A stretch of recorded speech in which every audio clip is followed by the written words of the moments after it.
Сайн байцгаана уу хүнд үзэгчдээ. Өнөөдөр манай de facto нэвтрүүлгийн зочноор олон улсын Knowledge Associate компани удирдлагын зөвлөх ноён Ron Yang оролцож байна.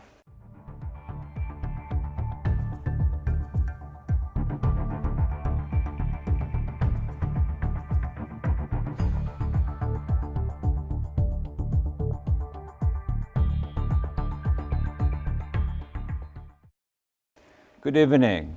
Good evening to you. May I call you Ron, right? Please call me Ron, yeah. Ron, what brought you to Mongolia? One of the things I do is I work with the Asian Productivity Organization.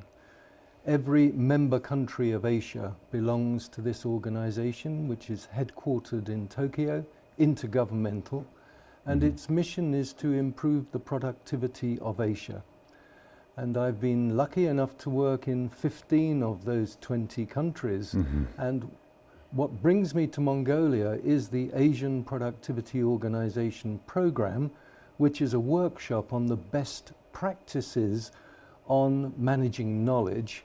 And together with the Mongolian Productivity Organization, we are here to discuss and create more awareness and understanding of the importance of this subject. And knowledge management is itself, knowledge is now becoming independent factor of progress, production, and like many years ago now, it's boosted by information technology. Absolutely. Now we go to some, we may say that we are flying now into different orbit now. Yes, I believe further so. And higher. And yes. Why is that important, knowledge management for a country? Well, there are several reasons. One is to deal with major problems, but let's look at the economics. I mean, we come from a history that every nation has to have a strong agricultural economy.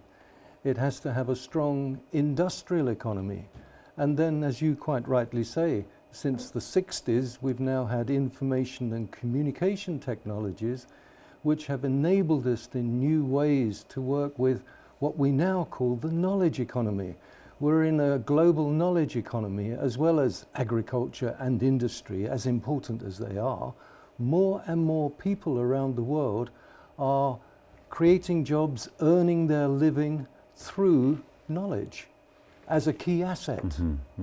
We've always, there's nothing new about knowledge. We've always done our best to manage knowledge, but since information and communication technologies, for the first time in history, we can do it collectively, systematically, and we can create knowledge much, much faster than we've ever before.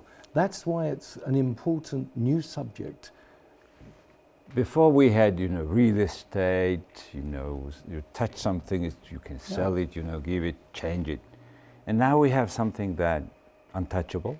Yes, indeed. And yet you talk about as asset. Yes. So in a balance sheet, yeah, would you classify as asset the knowledge? Yeah. You do? I will say this. We're all familiar with tangible asset management. We have devised accounting systems to measure, as you say, what we can see, hear, touch and taste. Yep. But we're in an economy where we're earning income and creating wealth through knowledge. That requires a new knowledge economics. Let me explain. There's a reason. A normal economic theory is based on supply and demand and scarcity of products to fix prices. However, knowledge can be abundant. So we need a new economic theory to support this. Not only do we need that, we need to account for knowledge as an asset. And we're getting better and better around the world. I am involved with the International Standards Organization and the British Standards Institute, where we are now developing, as best we can, knowledge management standards, which will include the better measurement and ultimate accounting for knowledge. You said very interestingly that knowledge economy, where the ordinary, the the economy we used to understand and manage is not working anymore because it's based on supply and demand, or on the scarce supply and demand. The resources, we talk about limited resources management. Now we come to a certain level which is not only not limited, but it can grow progressively, right? Mm-hmm. And then it makes even life more difficult because now you are dealing with the asset, which you cannot touch it. Plus, it is not only few, it's a lot, and plus it's a lot. Yeah. How do you see then the management of that? Right. Okay, let me give you an analogy which I think is the closest. Let's take electricity. Electricity you cannot see. Okay? Mm-hmm. Let's look at the management of electricity in a country. To be effective, you have to look at the electricity generators. What generates electricity? Are we managing those generators of electricity? We have to distribute Very electricity. well comparison, yes. Yeah, we have to distribute it effectively. Generate, distribute, Store then it on consume, occasions. store somewhere. And then we apply it, whether we're going to apply it in a TV studio or we're going to apply it to light a bulb or whatever. We're about generating, distributing, storing and applying. Applying, yes. Knowledge, we can do the same. It's like electricity, you cannot see it, but what are the knowledge generators in a company? They're experts, they're collaborative teams, they're communities. We have identified the knowledge generators. What are the distributors? Information and communication technologies will distribute information which we can store, and then we can accelerate the turning of information into knowledge and the application. So we can use that analogy of electricity to start to understand how we can manage the knowledge assets, which are Storage knowledge generators, Okay. knowledge distributors, and then database knowledge storage and knowledge application. Yeah, applications. and we're getting Wow, very well we're done. getting much better at it now.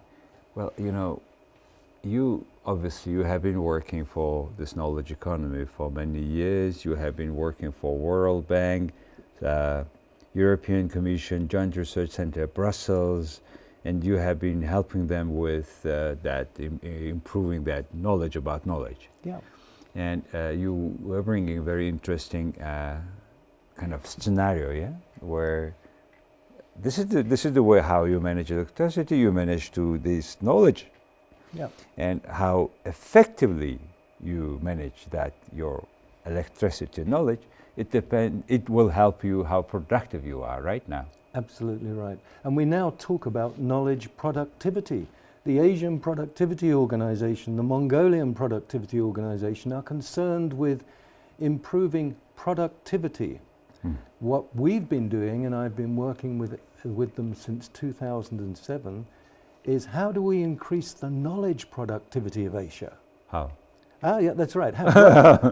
We educate first. Okay. People have to understand what is this global knowledge economy? Why should we as a nation or an organization be interested in it? What does it mean to our economy? What does it mean to our business? Then we teach them how they can do it. Because on the why, today people have been educated quite rightly to think, why should I share my knowledge? My knowledge is my value. That was kind of My knowledge asset is my you- power, and you want me to share.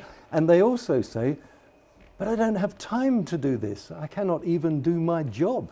And now you Why are I should telling share. me that you've got to share, right?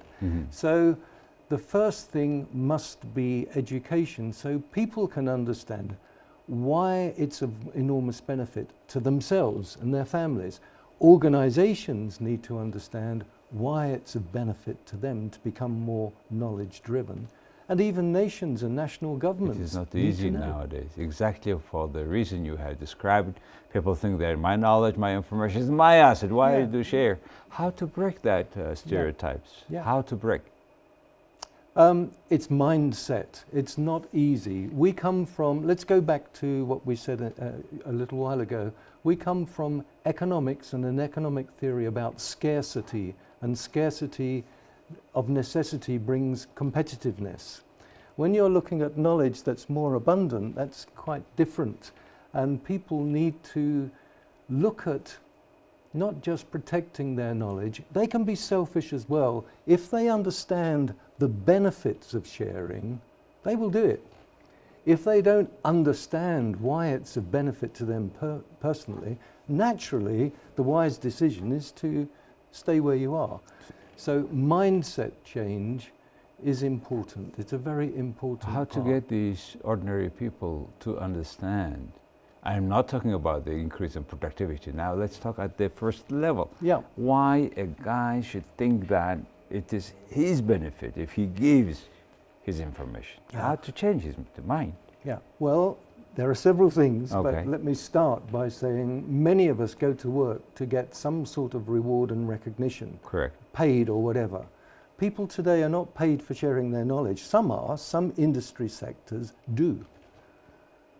But generally speaking, people need to be rewarded and recognized for doing this. They go to work with knowledge and to share knowledge, and that's their job, and they get paid well for it. And those that do it better will receive better rewards and recognition. But that's just one aspect. The other aspect is that human beings, we naturally like to learn. We're naturally curious. All of us are looking at our smartphones. All of us are looking at information all the time. We can't help it as human beings. We like to do that work, and our organizations need to change to make it more enjoyable for people to learn. You know, certain companies that like Apple and Google, people love to go to work. It's fun, they're learning, they're collaborating, they're doing the things that a lot of other companies could start to do better. Generally speaking, people need to be educated, and once they have been, I'm sure they will want to do it for the right reasons. Now we are talking about the infrastructure of sharing, getting paid, looking at, feeling the benefits, not only for your society, so that everybody addresses the issue. What is the most difficult part of it? The most difficult part is culture. Why? You know, I'm a great fan of the late Professor Peter Drucker. Yes. One of his sayings was, yes. culture eats strategy for breakfast. You know, what he is saying is you can develop an incredibly powerful strategy, you can have all the best methods, tools and technologies, but if you don't have the right culture, it's not going to happen. So culture is important. Mindset, everything follows from that. But you know, there are other drivers as well. Let me just take opportunity. Another thing that drives me passionately is that if you look at the world, if we look globally, the population is increasing fast. Since I was born, the population has gone from 3 billion to 7.5 billion today. Projections are it will be 9.5 billion by 2020. Mm-hmm. Everybody, as well as food and water and shelter, want a job, want the opportunity to improve their quality of life. Alongside the miracle of technology, technology is automating jobs. So the population is increasing. Yeah. Technology, and I maintain that what can be automated will be automated. What can go on the web will go on the web. But the savior is we have a knowledge economy which is going to create new jobs for what human beings can do well, which is creativity, innovation and knowledge. And technology cannot yet automate that. Do you mean those, in Japan, now they have a hotel served by a robot, right? Completely serving. And there are several things. Nowadays, even last week, there was several exhibitions where the computer was fighting with you, with the dynamics, the agility. Amazing how they could, well, in that way they can replace a lot human labor.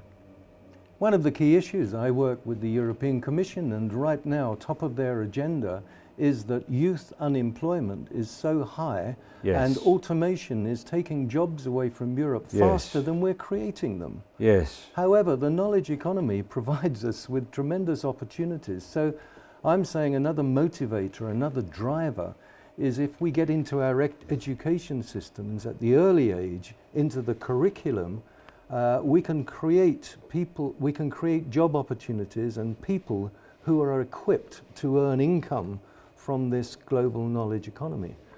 I think that's going to be an increasing driver in the future.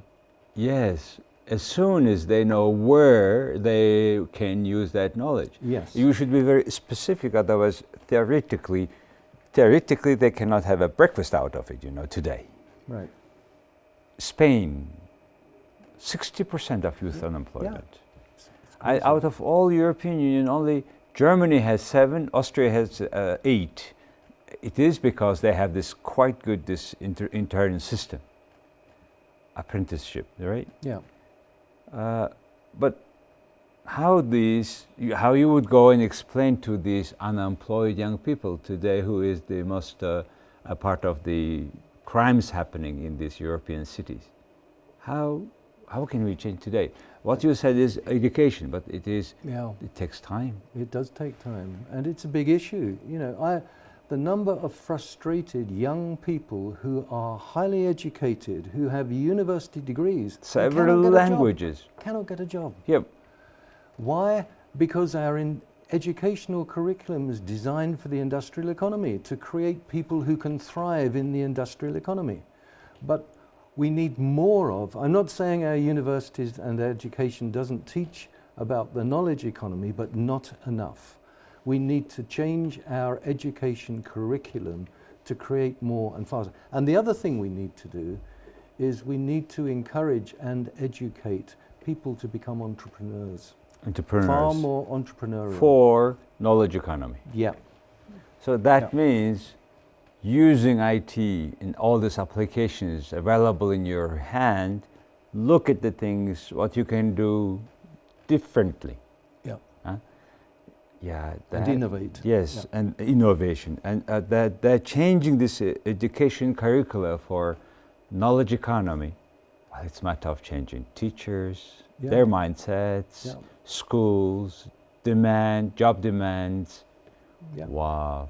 And we've got government and the mindset of government. We've got large organizations, and they've made money in the past and want to continue the same way. People don't change unless they've got a good reason to change. Okay, can we talk around in this way? We were talking about the telecommunication, for example. Developing countries which has not digged so much for cables, whatever, so for the analog economy, analog telecom. Right. Today they are benefiting from the wireless one, from the satellite ones, the wireless telephones.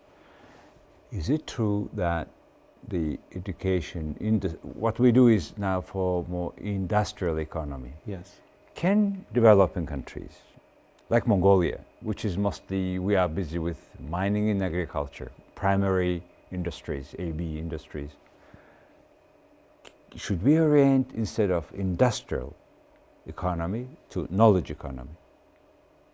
I believe you should do two things. First of all, you should use the techniques of knowledge management to be better in the agricultural economy and better in the industrial economy, definitely. You can do things like stop repeating the same mistakes, stop reinventing the wheel through collective and systematic methods that knowledge management enables with the technologies. So you must do that with both economies, but you're right. And to take your example further, if you look at Africa and India, Africa couldn't afford the infrastructures for cabling and things. Suddenly it was a wireless world and Africa could leapfrog. India, we've seen innovation in how to do telephone banking coming out of India and people trading that way in the markets. So developing countries have an opportunity as well. Developing countries could leapfrog. They don't have all the baggage, if I can call it that, of what we need to do to move from the industrial mindset to the knowledge mindset. And I think that they should take advantage. What really interested me about Mongolia was that I understand 70% of the population are under 30 years old. 50% of population under 30 years old. 50%. Yes, right. 50%. That's still a very high percentage. It is one of the youngest country in the world. Right. Well, think about that in the knowledge economy. Well, that's exactly what I'm declining to. You said very interesting thing. How about techniques of knowledge economies to be used for our traditional economies, where Yes. still people are busy, like animal husbandry, Sure. growth of their productivity. Yeah. We talk about hay, their skis, their whatever you take from animals. I think, for example, instead of having a herdsman who is going after herds, instead they can control in a certain way through GPS. Yep. They know exactly, instead of sending one person, you can control now somehow. In New Zealand, they control the dog, and dog runs all this herdsman. The herds come, sheep come back. The other thing is, the difficulty in Mongolia is it's a vast land. Yeah. For one herdsman, it's maybe 5-10 kilometers land. He's staying there, or he's a pasture land. We don't grow that land, particular for feed, but the animals go themselves around, following their better pasture. That's why we are nomads. Right. And yet, with this knowledge economy, this ICT, with the cell phone, everything, you change, really leapfrogging. You are not only jumping one step, we're now trying to jump 2 steps. Yes. Is it possible? Well, I mean, what I think is, you've raised a point, which is, yes, we must treat the knowledge economy as a separate growing economy, but you can also put the knowledge economy into the agricultural economy. What I mean is that you can actually find vastly improved methods to improve the agricultural economy through what the knowledge economy brings. So on the one hand, you're creating new jobs in the knowledge economy. On the other hand, you're enabling people to do better jobs in the agricultural and industrial economy as well. Well, every country is writing their own script nowadays. And with the knowledge, recently I met the concept creator of the it's blue economy, Gunther. Right. Gunther Paul. And he was talking about knowing when this day and night, when the temperature changes, when the heat goes down to the soil at the night because it becomes dark, but still when it go back in the morning, a certain dew comes.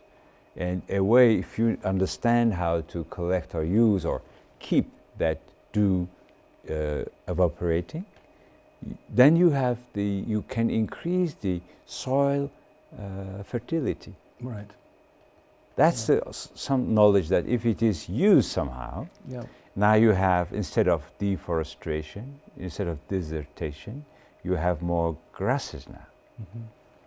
Is there any this kind of practices in agriculture? Yes, there are. But what it requires, and what I learned yesterday, you need the technology infrastructure first of all. And yesterday the Mongolian Productivity Organization arranged for the Ministry of Education, and we heard how you're putting fiber optics into all of the schools. Yes. How every school will be equipped with local area networks and Wi-Fi. How every teacher is going to have laptops.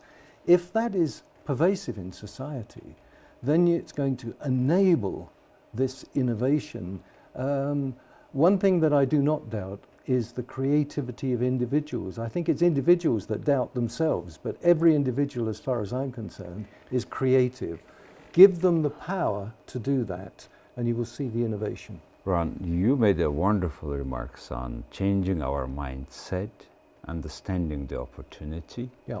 and changing our school curriculum for knowledge industry, knowledge economy, and get ready, not only government, but everybody, in particular individuals, to be innovative. Right. Very good message. Thank you very much. You're very welcome. It's my pleasure. Thank you, sir. Thank you. Thank you. За хүндэтгэгчтэй өнөөдөр манай de facto нэвтрүүлгийн зочноор энэ мэдлэгийн эдийн засаг гэж энийг хайхтар чухал юмны тухай, бидний хүсэн хүсээгүй ирж байгаа шин ертөнцийн тухай энийг мэддэг ийм томоохон мэрэгжилтнийг Монголын бүтээмжийн төвийнхэн авчирсан байна. Тэгээд энэ хүний сайн ярьсан зүйлийг дор бүрнээ анхаарах хэрэгтэй гэж би бодож байна. Хувь хүнд хизээч байгаагүй боломж нэгдэж байгааг та бүхэн анзаараарай. Баярлалаа. Баяртай.